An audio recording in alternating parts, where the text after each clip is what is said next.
네, 지난 2022년에 이 부동산 거래 활성화를 위해서 도입됐던 다주택자 양도소득세 중과유예 조치가 4년 만에 종료되면서 부동산 시장에 큰 변화가 시작됐습니다.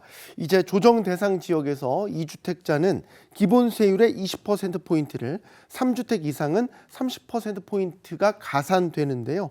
지방소득세까지 합치면 3주택 이상 보유자의 최고 실효세율은 82.5%에 달합니다.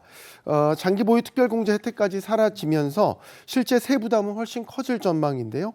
예를 들어서 6년 전에 15억 원에 산 집을 25억 원에 판다고 가정을 하면 1주택자는 3억 3천만 원의 세금을 내지만 같은 조건의 이 3주택자의 경우에는 6억 8천만 원이 넘는 양도세를 부담하게 됩니다. 예, 유예 마지막 날까지 막판 신청이 치열했다고 들었어요. 네, 유예 마지막 날이 이제 지난 9일이었는데요. 지난 9일 서울 관할구청에는 이 세금 폭탄을 피하려는 다주택자들의 토지거래 허가 신청이 그야말로 줄을 이었습니다.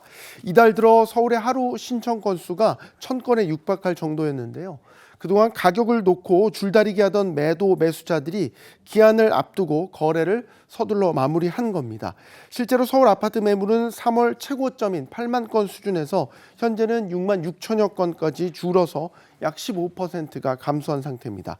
정부는 투기 수요를 차단하고 시장을 실거주 중심으로 재편하겠다는 입장이지만 현장에서는 벌써부터 매물 감소 신호가 감지되고 있는데요.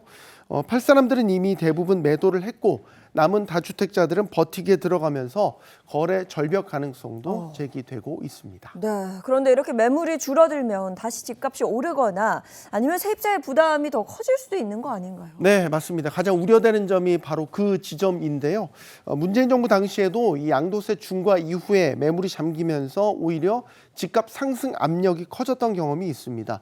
다주택자들의 퇴로가 막히면 이른바 똘똘한 한 채 선호 현상이 강해지면서 강남 같은 핵심 지역 쏠림이 더 심화될 수 있고요. 또 보유세와 대출이자 부담이 이 전월세 가격에 반영이 되면서 임대차 시장 불안을 키울 수 있다는 우려도 나오고 있습니다. 정부는 앞으로 이 실거주 여부를 과세 핵심 기준으로 삼아서 추가 압박에 나설 가능성이 큰데요. 다만 공급 부족이라는 근본 문제 해결 없이 규제만 강화될 경우 시장 왜곡이 반복될 수 있다는 전문가들의 지적이 나오고 있습니다.